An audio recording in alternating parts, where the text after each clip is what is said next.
우리가 그 기도에 대해서 이야기를 할 때, 하나님은 전지하시니까, 하나님은 모든 것을 다 아시니까, 우리가 말씀드리기 전에 우리의 필요를 다 아시니까, 이미 다 아시는 그분께 우리가 기도해서 무엇 하나 기도가 필요가 있는가 생각할 수 있을 것 같아요. 구태여 기도를 통해 내가 뭐가 필요한지 여쭤볼 필요가 있을까 질문할 수 있을 것 같습니다.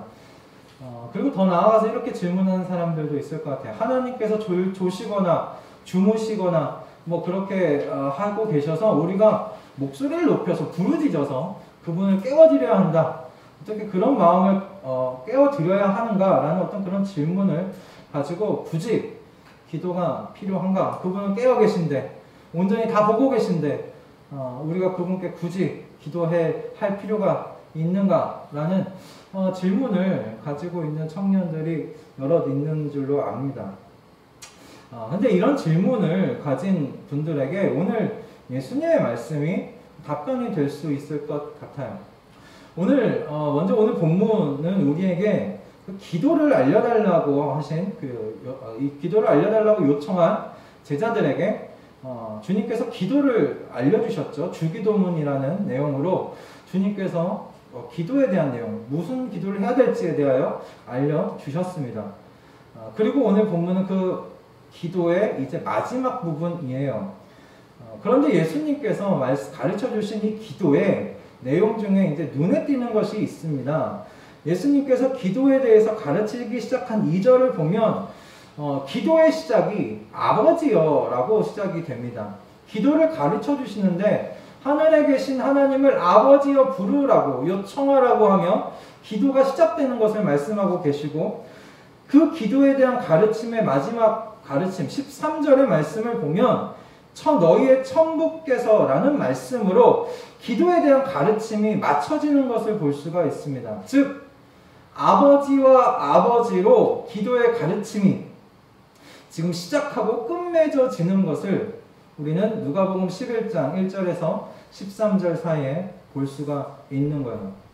그러니까 이 구조를 통해서 볼 수 있는 건 뭐냐면 생각할 수 있는 건 우리가 기도하는 대상이 누구냐? 기도하는 대상이 누구냐라는 거예요. 누가 우리의 기도 드리는 대상은 누구시냐? 기도의 대상은 그냥 신이 아니다.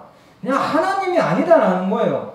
그냥 뭔가 3인칭적인 시점으로서의 우리와 멀리 떨어져 있는 동떨어져 계신 어떤 분을 향하여 기도하는 게 아니다라는 거예요. 나와 상관없는 존재에게 하는 기도가 아니다. 아버지에게 하는 거다. 라고 가르치시는 겁니다. 나의 아버지, 우리의 아버지에게 기도하는 것, 그것이 우리 기도의 대상이시다라고 이야기를 하는 거예요. 그러니까 하늘에 계신 우리 아버지는 여러분 우리의 기도에 어떤 감정이 없으신 어떤 그런 무인격적이신 그런 분이 아니시라는 거예요. 내가 요청드리면 자판기 뽑듯이 그게 자동으로 응답하는 기기가 아니라는 거예요. 기계가 아니라는 거예요. 우리의 기도에 희노애락을 느끼시며 우리의 기도에 응답하시는 아버지시다라는 거예요. 그러니까 기도의 첫 부분에 아버지여라고 말씀으로 가르치셨고 기도의 가르침의 마지막에 너희 천부께서라는 말씀으로 마치는 것을 우리가 보게 됩니다. 그럼 기도의 대상이 하늘에 계신 저 여러분의 아버지시라면 여러분 기도 자체는 하늘에 계신 그 아버지와 끊어졌던 대화의 회복이라고 말할 수 있을 것 같아요. 하늘에 계셨던 아버지와 대화가 끊어졌었는데 이제 그 대화가 회복된 거예요. 대화가 열린 거예요. 그게 기도다라는 겁니다. 지금 예수님께서 가르치시는 거예요. 하늘에 계신 그분을 죄송합니다. 마스크를 쓰고 해야 돼요. 하늘에 계신 그분을 아버지라고 부를 수 있게 되었어요. 그 얘기는 뭐예요? 끊어졌던 관계가 회복되었다는 거예요. 끊어졌던 대화가 다시 이어졌다는 거예요. 13절의 말씀을 보면 이렇게 되어 있죠. 너희가 악할지라도 좋은 것을 자식에게 줄 알거든 이라고 말하고 있습니다. 악한 사람도 자기 자식에 대한 사랑이 있기 때문에 좋은 것으로 준비해서 줄 안다는 말이에요. 그리고 이어서 하물며 너희의 천국께서 라고 말씀하고 계십니다. 여러분 이 말씀에 여러분 밑줄 그으실 수 있다면 하물며에다가 동그라미 치시고 별표하세요. 하물며 이 단어에 여러분 주목하셔야 됩니다. 하물며 악한 자도 자기 자녀를 향한 그런 사랑을 가지고 있어서 좋은 것을 준비하여 주는데 하물며 하늘에 계신 우리의 아버지는 더더욱 그렇지 않겠느냐 말씀하시는 거죠. 하늘에 계신 우리의 아버지께서 저와 여러분의 상상을 넘어서는 사랑을 베풀어 주시는 분이시다라는 겁니다. 그런 사랑을 가지고 계신 아버지시다라고 말씀하고 계신 거예요. 이사야서 55장 7에서 9절 말씀인데요. 우리 이사야서 55장 7에서 9절 말씀 함께 합독하여 좀 읽도록 하겠습니다. 악인은 그의 길을, 불의한 자는 그의 생각을 버리고 여호와께로 돌아오라. 그리하면 그가 긍휼히 여기시리라. 우리 하나님께로 돌아오라. 그가 너그럽게 용서하시리라. 이는 내 생각이 너희의 생각과 다르며 내 길은 너희의 길과 다름이니라. 여호와의 말씀이니라. 이는 하늘이 땅보다 높음같이 내 길은 너희의 길보다 높으며 내 생각은 너희의 생각보다 높음이니라. 아멘. 여러분 하늘에 계신 우리의 아버지 우리를 향하신 그 사랑이요 우리의 상상과 우리의 이성을 뛰어넘는다고 말씀하고 계시는 거예요. 여러분 이런 불의한 자는 하나님이라도 아무리 하나님이라도 용서하지 못할 거야 라고 생각할 수 있는데 하나님은 그렇지 아니하시다는 거예요. 여호와께 돌아오기만 하면 그분의 사랑과 긍휼을 경험하게 될 것이다 라고 말씀하고 있어요. 그래서 뒤에서 이야기하는 거예요. 너희의 생각과 나의 생각이 달라. 너희의 길과 나의 길이 달라. 하늘과 땅이 높음같이 내 길은 너희의 길보다 높다. 너희의 생각보다 높다. 이 사람은 하나님의 사랑에서 제외된 사람일 거야. 결코 사랑받을 수 없을 거야. 은혜 받을 수 없을 거야. 우리는 그렇게 생각할지 모르지만 하나님의 마음은 다르시다는 거예요. 그분의 사랑은 우리의 생각과 다른 거예요. 그분의 은혜와 그분의 자비는 우리의 이성을 뛰어넘는 거예요. 우리의 상상을 뛰어넘는 거예요. 이처럼 지극한 사랑과 자비와 은혜를 가지고 계신 그 하늘의 아버지께서 저와 여러분을 지금 입양하셨다고 이야기를 합니다. 여러분을 양자와 양녀로 삼으셨다고 말씀하고 계십니다. 로마서 8장 15절은 양자의 영을 받았으므로 우리가 하나님을 아버지라고 부른다라고 이야기해요. 무슨 얘기? 우리가 다 하나님으로부터 예수 그리스도를 통해 양자가 됐어요. 양녀들이 된 거예요. 입양을 받은 거예요. 여러분 생각해 보세요. 이처럼 지극한 사랑과 은혜를 가지고 계신 그 하나님께서 여러분을 양자로, 양녀로 입양을 했어요. 그렇다면 이 아버지께서 가장 무엇을 하고 싶을까요? 여러분과 뭘 하고 싶을까요? 가장 많이. 저는 생각을 해봤어요. 저 입양에 대한 생각도 있어서 뭘 할까? 내가 입양을 한다면 잘 뭘 할까 생각했는데 맨 처음에는 내가 너를 정말 사랑한다는 것을 이 아이가 느낄 수 있도록 해줄 것 같아요. 내가 너를 정말 사랑해. 정말 사랑해. 너의 모든 걸 내가 다 사랑해. 그 사랑을 느낄 수 있도록 해줄 것 같아요. 그리고 나서 언제나 이것이 목적이지만 그리고 이 목적을 이루기 위한 수단이 저는 그래서 대화라고 생각해요. 아마 입양한 이 아이와 정말 많은 대화를 나눌 것 같아요. 많은 대화를 그리고 저는 나누고 싶어요. 이 새로운 집에서 어떻게 생활해야 되는지 그리고 너는 이 집에 불편한 건 뭐가 있는지 대화를 나누면서 듣고 싶을 거예요. 이제부터 너의 아버지는 난데 나는 어떤 사람이야? 라는 걸 이야기해 주고 싶어요. 이 아이가 아버지라고 부를 내가 어떤 존재인지를 알려주는 거죠. 그렇게 나를 드러내고 싶어요. 또 이 아이를 향해서 내가 어떤 마음으로 입양을 하게 되었는지 그 나의 이 마음 또한 알게끔 해주고 싶어요. 그러려면 대화밖에 없겠더라고요.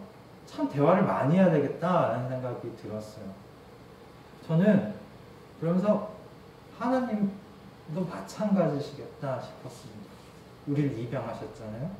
양자와 양녀로 우리 입양하셨어요. 하늘의 자녀로 우리를 입양하셨어요. 이렇게 근데 제가 가지고 있는 사랑, 제가 가지고 있는 어떤 자비와 비교조차 될 수 없는 그 사랑이 무한하신 그 하나님, 자비가 무한하신 그 하나님께서 우리와 얼마나 대화하고 싶으실까 싶어요. 당신에 대하여 얼마나 드러내시면서 우리에게 가르쳐주고 싶으실까 생각이 들더라고요.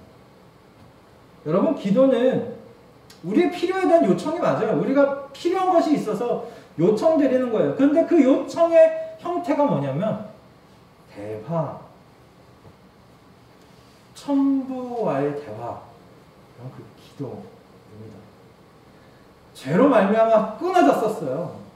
이 하늘의 아버지와 대화가 끊어진 상태로 살다가 예수 그리스도로 말미암아 그분 안에서 이 대화의 길이 회복된 거예요. 대화의 문이 열려버렸어요. 여러분, 그러므로 왜 기도가 필요한가? 굳이 모든 것을 아시는 그분께 우리가 기도해야 할 필요가 뭐가 있는가? 라고 질문하는 사람은 사실은 기도가 뭔지 모르기 때문에 그런 질문을 하는 거예요. 기도는 우리를 지극하게 사랑하심으로 교제하기를 원하시는 그 하나님 아버지께서 예수 그리스도로 말미암아 그 안에서 끊어졌던 그 대화의 끈을 회복하신 거예요. 그게 저와 여러분이 지금 누리고 있는 기도입니다. 그래서 주님께서 주기도문으로 우리 끊어졌던 대화, 그 대화에 어떤 내용으로 대화해야 할지를 주기도문으로 가르치셨다면 오늘 누가복음 11장 5절부터 13절은 그럼 회복되어진 그러면 대화의 태도는 뭐냐? 대화의 내용은 주기도문 안에 있어요. 그러면 우리는 어떤 태도로 대화를 해야 할까라는 내용이 오늘 이 본문에 나와 있는 말입니다. 바라기는 오늘 이 말씀을 함께 나누면서 여러분 안에 기도가 새로워질 수 있었으면 합니다. 또한 멈춰있던 기도가 다시 한번 시작되는 오늘 이 예배의 시간이 되었으면 좋겠습니다. 여러분의 기도가 새로워지기를 바랍니다. 시작되기를 바랍니다. 아멘. 오늘 처음 볼 것은 이거예요. 예수님께서 가르치시는 회복되어야 할 우리 기도의 태도. 첫 번째는 여러분 하늘에 계신 아버지를 사랑과 자비가 무한하신 하나님으로 여러분 신뢰하시라는 겁니다. 여러분이 기도해야 할 그 대상을 여러분 꼭 이렇게 신뢰하세요. 그분은 자비가 무한하신 분이시다. 그분은 사랑이 크신 하나님이시다. 은혜가 충만하신 하나님이시다. 여러분 그렇게 여러분이 기도할 대상을 신뢰해야 합니다. 11절에서 13절 말씀을 보면 예수님께서는 악인도 그 자녀를 사랑하여 좋은 것으로 주는데 하물며 너희 천부께서 그렇지 않겠느냐? 그래서 성령을 주시지 않겠느냐? 말씀하세요. 근데 마태복음에는 성령이라고 이야기하지 않습니다. 마태복음을 보면 좋은 것으로 주시지 않겠느냐라고 이야기를 하고 있어요. 전 누가복음의 이 표현이 좀 더 풍성한 표현이라고 생각을 합니다. 이게 다른 내용은 아니에요. 다른 내용이 아니라 여러분 우리에게는 나한테 정말 좋은 게 뭔지를 알 수 있는 능력이 없어요. 우리는 대부분 우리 욕심을 따라서 선택하기 일쑤예요. 나한테 안 좋은데, 내 인생이 안 좋은데 선택할 때가 많아요. 그런데 하나님께서 성령을 주신다는 거예요. 성령을 통해서 우리가 뭘 알아요? 무엇을 깨닫냐면 나한테 좋은 게 뭔지를 깨닫게 되는 거예요. 내 인생에 정말 좋은 게 뭔지를 성령께서 선택하게끔 도와주시는 거예요. 그래서 마태복음에 우리에게 가장 좋은 것을 주시지 않겠느냐, 좋은 것으로 주시지 않겠느냐 했는데 누가복음에서는 성령을 주시지 않겠느냐 말씀하고 있는 거예요. 그러니까 누가복음의 표현이 조금 더 풍성하죠. 여러분, 우리는 내게 좋은 것이 무엇인지 분명하게 분별할 줄 모릅니다. 욕심으로 나쁜 것을 구하니 성령을 주시는 거예요. 그래서 우리 자신에게 좋은 것을 분별해서 천부에게 기도하는 거잖아요. 성령을 통해 내가 좋은 게 뭔지를 알았어요. 그 좋은 걸 가지고 천부께 나아가 기도하는 거예요. 요청드리는 거예요. 이걸 달라고 요청드리는 거예요. 하나님의 사랑이 여기 기록되어 있는 거예요. 너희 천부가 너희를 사랑하는 것이 분명하다는 걸 보여주는 거예요. 그걸 믿고 기도하라는 것이 분명히 여기 나와 있어요.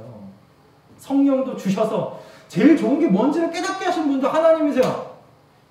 그리고 그거 제일 좋은 게 이거야! 라는 걸 깨닫게 한 그 좋은 걸 하나님께 나아가 기도를 요청드려요. 그리고 요청드린 걸 누가 또 주세요? 천부께서 주세요. 좋은 게 뭔지 알게 하신 것도 하나님이시고, 그걸 주시는 분도 하나님이신 거예요. 아, 우리를 향하신 하나님의 사랑은 이렇게 놀라워요. 이렇게 그분과, 그래서 기도는 끊어졌던 두 인격 간의 대화가 회복된 거죠. 그래서 신뢰가 필요한 거예요. 끊어졌던 두 인격체가 만나서 이제 대화를 시작하는데 그 대화엔 그래서 신뢰가 필요해요. 이 하나님이 그런 자비로우신 하나님이시구나. 내가 대화하는 이 하나님이 그렇게 사랑에 충만하신 하나님이시구나. 라는 신뢰가 있어야 끊어졌던 대화가 건강하게 이어질 수 있는 것이다 생각합니다. 여러분, 나의 기도를 들으시는 하나님 아버지를 내가 어떤 분으로 신뢰하느냐에 따라서 우리의 기도는 달라질 수밖에 없습니다. 기도는 우리의 비인격적인 어떤 존재에게 우리의 필요를 요청드리는 게 아니에요. 기도는 인격이 만나서 대화하는 것이기 때문에 그 인격을 내가 어떻게 신뢰하느냐, 그거에 따라 우리의 대화의 내용이 달라질 수밖에 없다라는 겁니다. 그러므로 여러분, 기도를 시작하기를 원하시는 여러분, 기도가 성장하기를 원하시는 여러분, 우리의 길과 다르며 우리의 생각보다 높으신 그 하나님의 자비와 사랑을 믿으실 수 있기를 바랍니다. 철저하게 신뢰할 수 있기를 바랍니다. 여러분, 의심이 될 때마다 예수 그리스도의 십자가를 그래서 묵상하실 수 있기를 바랍니다. 그분께서 당하신 모든 아픔과 고난이 무엇 때문이었는지를 다시 한번 묵상해 보실 수 있기를 바랍니다. 그러면 그 자리에서 전 우주가 놀랄 만한 사랑을 내가 받고 있구나라는 것을 깨닫게 됩니다. 하나님이 창조하신 모든 창조의 세계가 놀랄 만한 그 사랑을 저와 여러분이 받고 있다는 사실을 그 자리에서 경험하실 수 있게 될 거예요. 그런 사랑을 베풀고 계신 하늘 아버지와 대화를 시작하시기를 당부드립니다. 어떤 내용으로 기도해도 좋습니다. 일단 대화를 시작하는 게 중요합니다. 하나님의 성령께서 여러분 안에서 점차 우리의 대화의 내용을 바꿔가실 거예요. 어린아이가 요청하는 것처럼, 그러니 여러분의 하늘 아빠에게 요청하세요. 대화를 시작하세요. 그게 무엇보다도 중요합니다. 멋들어지게 뭘 하나님께 기도할 필요도 없어요. 어린아이처럼 그분은 자비가 풍성하신 하나님이고 사랑이 풍성하신 하나님입니다. 은혜가 충만하신 하나님이십니다. 그분께 무슨 멋이 필요해요? 기도에. 어린아이처럼 내 요청을 가지고 나아가실 수 있기를 바랍니다. 우리 안에 주신 성령께서 우리의 기도의 내용을 수정해 가시고 고쳐 가시며 하나님이 정말 우리의 인생 가운데 좋은 것이 무엇인지를 성령을 통해 알게 하고 기도로 이끌어 가는 줄로 믿습니다. 오늘 한 주간 여러분 그러니 기도를 시작하십시다. 기도를 시작하십시다. 몇 번이나 기도하자고 했는데 기도를 시작한 분들도 있을 것이고 아닌 분들도 계실 거예요. 오늘 이번 한 주는 우리 모두가 다 정말 한번 하나님께 부르짖고 기도하는 한 주가 되었으면 좋겠습니다. 그럼 두 번째는 예수님께서 가르치시는 회복되어야 할 기도의 태도. 그럼 이 신뢰, 하나님이 자비와 사랑이 풍성하신 하나님이시라는 이 신뢰를 바탕으로 담대하게 기도하십시오. 담대하게 기도하십시오. 오늘 본문 이 5절과 이 8절 사이의 내용을 보면 한밤중에 친구의 집에 어디 여행을 떠났던 친구가 왔어요. 그런데 이 친구한테 내놓을 뭔가 음식이 아무것도 없는 거예요. 그 당시 고대 이제 중근동에선 손님이 오면 꼭 대접하는 것이 문화였거든요. 근데 대접할 게 없어요. 그래서 근처에 있는 친구 집으로 간 거예요. 문을 막 두드리면서 떡 3덩이만 빌려달라고 그 친구의 지금 간청하고 있는 이 내용입니다. 그런데 우리 모든 가족이 그래서 이 친구가 가족이 다 잠들어 있으니까 그 간청을 내가 들어줄 수 없다라고 이야기를 하는데 그러나 떡을 빌리려는 이 친구가 문을 두드리며 강청하니까 어쩔 수 없이 떡을 내주지 않겠느냐라고 벗 때문 아닐지라도 그 강청함 때문에 떡을 주지 않겠느냐 이야기하고 있는 것이 5절과 8절 안에 있는 이 이야기의 내용입니다. 이 비유는 뭔가 끈질기게 구하는 기도에 대한 것이기보다 여러분 담대하게 구하라는 비유의 내용이에요. 당시 중근동의 그 집 구조는 우리처럼 방이 여러 개 있지가 않았어요. 또 큰 하나의 방 안에 식구가 같이 자는 그런 구조였다고 합니다. 그러면 여러분 그 친구가 밤늦게 떡을 달라고 요청을 하면 어떻게 돼요? 떡을 주려고 하면 집안 식구가 다 일어나야 되는 거예요. 이렇게 어렵게 이 애들 다 씻기서 잠재웠는데 얘네들이 다시 깨는 거예요. 제가 자녀를 키우는 입장에서 끔찍한 일이거든요. 야, 얘네들 언제 다시 또 재우나. 그래서 이 친구가 얘기하는 우리 다 잠들었다. 깨우지 말아라. 이야기하는 거예요. 그럼 오늘같이 혼자 일어나서 조용히 혼자 일어나서 그렇다고 냉장고를 열어서 줄 수 있는 그런 것도 아니잖아요.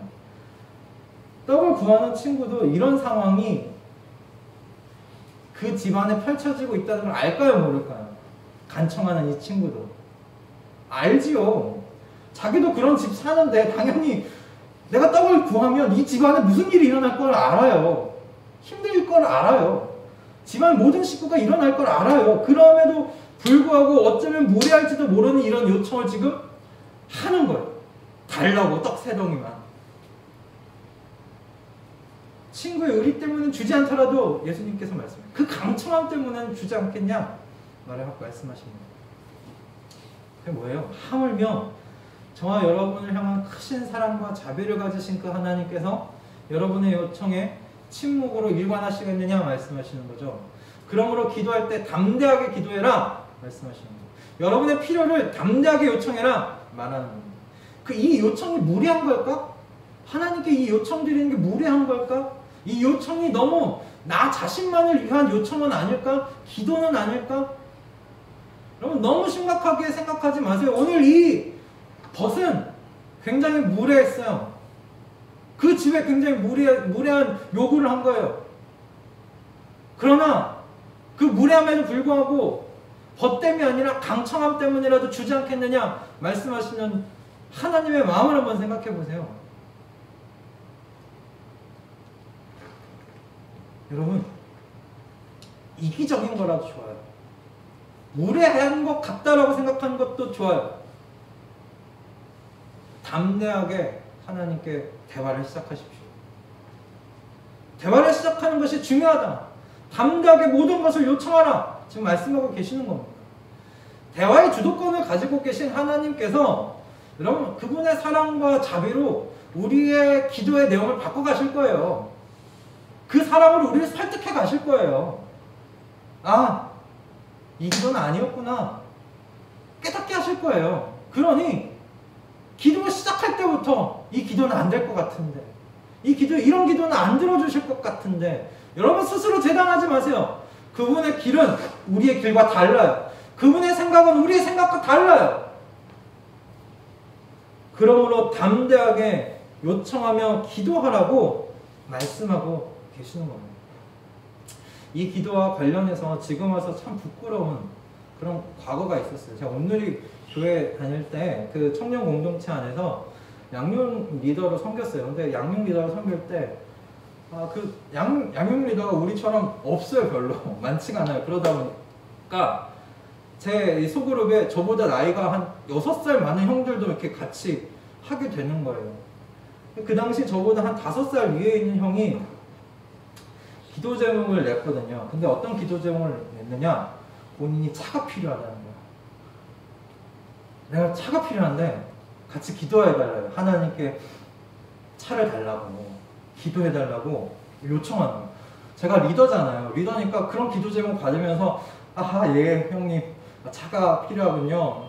차 주시도록 기도할게요. 써놓고 제가 기도했을까요? 안 했을까요? 안 했어요. 기도 안 했어요. 기도하겠다고 기도 제목에 너무 기도하지 않았어요. 제가 생각할 땐 이렇게 생각했어요. 뭘 이런 걸 기도하나 싶었던 거예요. 뭐 이런 것까지 기도하나? 하나님께서 이런 기도 들어주실까? 너무 어린아이 같은데. 여러 가지 상황을 봤을 때 차가 굳이 필요하지 않으실 것 같은데. 너무 어린아이 같은 기도라고 생각했어요. 근데 지금 와서 생각해보면 제가 너무 교만했구나 싶은 거예요. 왜 내가 기도의 내용을 판단하는가? 하나님은 다르게 생각하실 수 있는 거예요. 그런 기도가 뭔가 유치하다고 생각했다면 그것은 그 당시 제 기도가 얼마나 병들어 있을까를 생각하게 되더라고요. 하늘 아버지께서 과연 그 기도를 유치한 기도라고 생각하셨을까? 아니요. 하나님 아버지의 마음을 조금씩 알아가면서 하나님께서 그 기도를 유치하게 받지 않으셨으라는 걸 확신해요. 친절히 다 들으시고 정말로 필요하다면 천부께서 응답하셨을 거예요. 그리고 그 모든 응답이 우리의 성장에 좋은 것이 되도록 그 형님의 그 인생을 인도해 가셨을 거예요. 내가 뭐라고 그 기도를 판단했는가 싶은 거죠. 여러분, 하늘 아버지께 유치하다고 생각하는 거, 여러분 소소한 것들까지 담대하게 기도하십시오. 여러분 재단하지 마세요. 기도는 그렇게 시작하는 겁니다. 대화잖아요. 지금 7살 된 제 아들이 제게 와서 저한테 아버지, 저는 아버지의 영광을 위해서 살겠습니다. 아버지의 명예를 위해서 제가 살려면 어떻게 해야 되겠습니까? 제 이 한 몸을 불살라 아버지의 뜻을 이곳에서 이루겠습니다. 어떻게 해야 되는지 알려주세요. 제 7살 아들이 와서 제가 그런다면 제가 뭐라고 할까요? 얘가 정신이 나갔나? 그럴 거예요. 얘가 어디 아픈가? 이럴 거예요. 그런 대화의 내용이 점차 성숙해 가는 것이지 처음부터 성숙한 거 없습니다. 처음부터 성숙하지 않습니다. 가끔 그런 사람들이 있긴 해요. 있긴 하지만 대부분 그렇지 않아요. 그러하니 여러분 부끄러워하지 마시고 담대하게 여러분의 삶의 소소한 것들, 이건 너무 유치한데? 라고 생각하는 그 모든 것들까지 여러분 구하실 수 있기를 바랍니다. 요청드릴 수 있기를 바랍니다. 그리고 그 소소한 것, 그 유치하다고 생각했던 것까지 응답하여 주시는 주님을 여러분의 인생 가운데 경험하시기를 바랍니다. 그래서 그분의 놀라우신 사랑과 자비를 충만하게 경험하시며 인생 살아가시는 우리 미랄 청년들 다 되실 수 있기를 주님의 이름으로 축원드립니다. 아멘.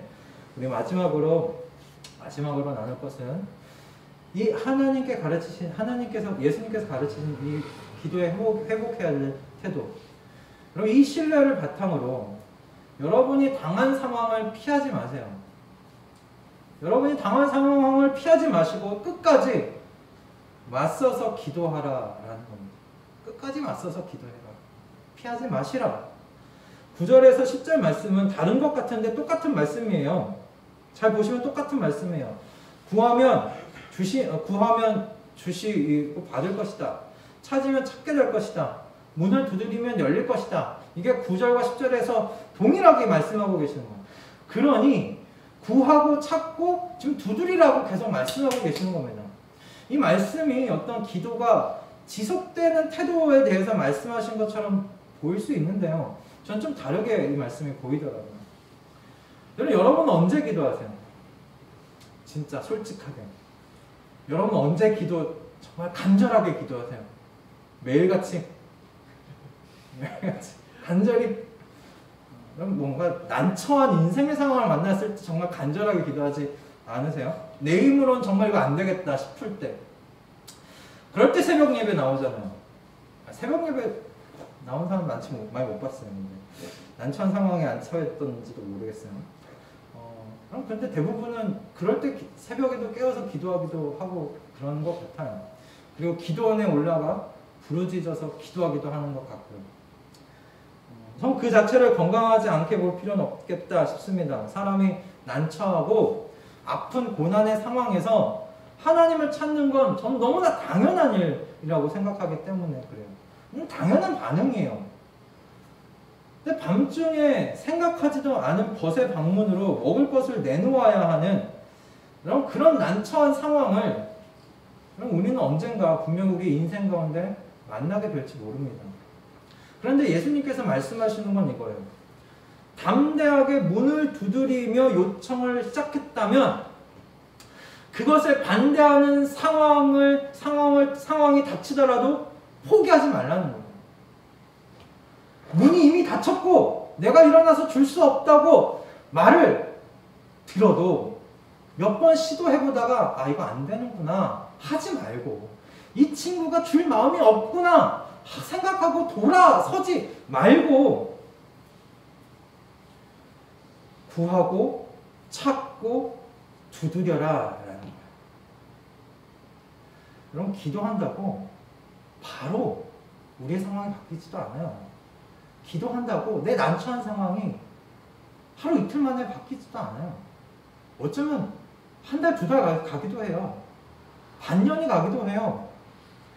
기도하지만 쉽게 바뀌지 않는 그런 상황에 굴복하지 말라는 거예요. 구해라, 찾아라, 문을 두드려라 말씀하시는 거예요. 친구와의 관계를 놓고 기도하지만 쉽사리 마음을 풀지 않는 친구 때문에 기도를 멈추지 말고 구하고 찾고 두드려라는 거예요. 로비하지 않고 정정당당하게 입찰 경쟁을 하기 원하여 기도하지만 모든 경쟁사가 로비하면서 노력해도 안 되는구나. 그래서 포기하지 말고 기도하기를 멈추지 말라는 거예요. 취업 준비를 하면서 쉽사리 풀리지 않는 것을 보며 기도를 멈추지 말라는 거예요. 그런 상황 속에서 멈추지 말라는 거예요. 그런 환경 속에 굴복하지 말라는 거예요. 끝까지 구해라. 끝까지 찾아라. 끝까지 문을 두드려라 하고 말씀하시는 거죠. 저는 그래서 이 말씀이 피하지 말고 계속 도전해, 계속 구해 라고 등을 토닥여주는 예수님의 격려 같았어요. 끝까지 맞서서 내게 구하고 찾고 두드리라고 내 등을 툭툭 쳐주시는 것 같았어요. 여러분 이 말씀에는 이 두 가지 수동태 동사들이 사용됐어요. 구하는 이마다 받을 것이다. 두드리는 이마다 열릴 것이다. 이 말씀 수동태 동사로 사용되어졌어요. 그 이유가 뭐예요? 이걸 제공해 주는 건 하나님이시라는 거예요. 하나님이 열리게 해줄 거야. 받게 해줄 거야 라는 말씀이에요. 주시며 문을 열어주시는 분이 누구냐? 저와 여러분을 향해 놀라운 사랑을 베푸시는 하늘 아빠시다. 하늘 아버지시다. 그러니 이 상황에 물러서지 말고 끝까지 이 상황에 맞서서 구하고 찾고 두드려라 말씀하시는 겁니다. 여러분 그리스에 그리스에는 시간에 두 가지 개념이 있다는 것 아시죠? 제가 몇 번 이야기를 했었는데 기억하시죠? 카이로스와 크로노스라는 시간의 개념이 있습니다. 여러분, 크로노스의 시간은 흘러가는 시간을 의미해요. 그리고 카이로스의 시간은 뭐예요? 그 때, 위에서 직선으로 내려오는 때를, 그 지점을 이야기할 때 카이로스라는 말을 씁니다. 무엇이 일어나기에 꽉 차 있는 때라는 거죠. 여러분, 우리는 크로노스의 시간 속에서 기도하고 있는 거예요. 흘러가는 시간 속에서 우리는 계속 기도하고 있어요. 분명히 근데 그 속에서 카이로스로 임하시는 응답이, 그 응답의 때가 분명히 있다라는 거예요. 하나님의 때가 임할 것입니다. 우리의 의무는 그래서 뭐냐? 이 하나님의 카이로스의 때를 기다리면서 크로노스의 시간 속에서 여러분 그냥 계속 기도하시는 겁니다. 구하고 찾고 두드리는 그 일을 해 가시는 겁니다. 포기하지 말고. 포기하면 이 크로노스의 시간이 멈춰요. 조금만 더, 어쩌면 조금만 더 하면 카이로스의 그 하나님의 때가 임할 텐데 멈추지 마시오. 끝까지. 크로노스의 이 기도의 시간을 여러분의 삶 속에 흘려가시는 우리 모든 미랄교회 청년들 다 되실 수 있기를 주님의 이름으로 축원드립니다. 불굴의 의지를 가지고 여러분 계속 구하고 찾고 두드리십시다. 반드시 사랑과 자비와 은혜가 풍성하신 그 하나님께서 카이로스의 시간으로 우리의 인생의 때 가운데 임하실 줄로 믿습니다. 아멘. 그러니 끝까지 붙들고 기도하시는 저와 여러분이 다 되기를 바랍니다. 이런 말씀을 정리하겠습니다. 여러분, 기도가 참 어렵죠. 어려워요. 쉽지 않습니다. 저도 어렵고 그래서 잘 압니다. 저도 힘들 때가 더 많은 것 같아요. 왜 그런가 생각을 해보면 답은 간단했던 것 같아요. 그동안 내가 하늘 아버지께 대화를 안 했던 사람이에요. 그쪽으로는 벙어리였던 사람이었어요. 근데 갑자기 말문이 열린 거예요. 근데 그동안 사용하지 않았던 혀가 얼마나 굳어 있었겠어요. 하나님을 향해서. 천부의 그 대화를 향해서. 그러니 하늘 아버지의 대화가 어색한 게 맞아요. 그러니까 여러분 굉장히 어색하고 굳어있는 그 혀를 갖고 있다 생각하세요. 그리고 지금은 물리치료를 받는 때다 생각하실 수 있기를 바랍니다. 그러면서 떠듬 그리고 짧은 시간이라도 하늘 아버지와 대화를 시작해 보세요.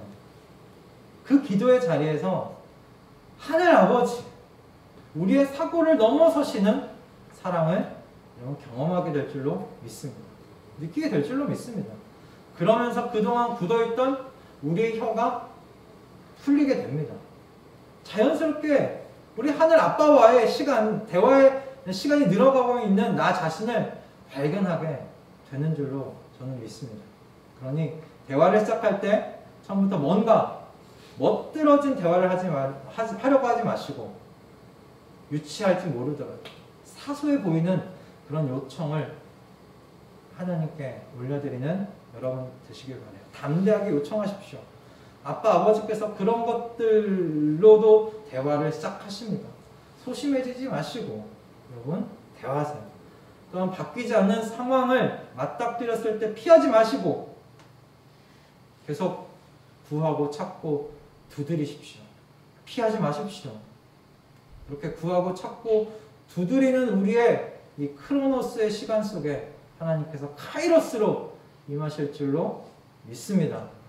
우리에게 문을 열어주셔서 하늘의 신령한 복을 받게 하시는 그분이 자비와 은혜와 사랑이 풍성하신 하늘 아버지이십니다. 이번 한 주 그 하늘 아버지를 신뢰함으로 담대하게 대화의 자리로 나아가시는 한 주 되실 수 있기를 주님의 이름으로 축원드립니다.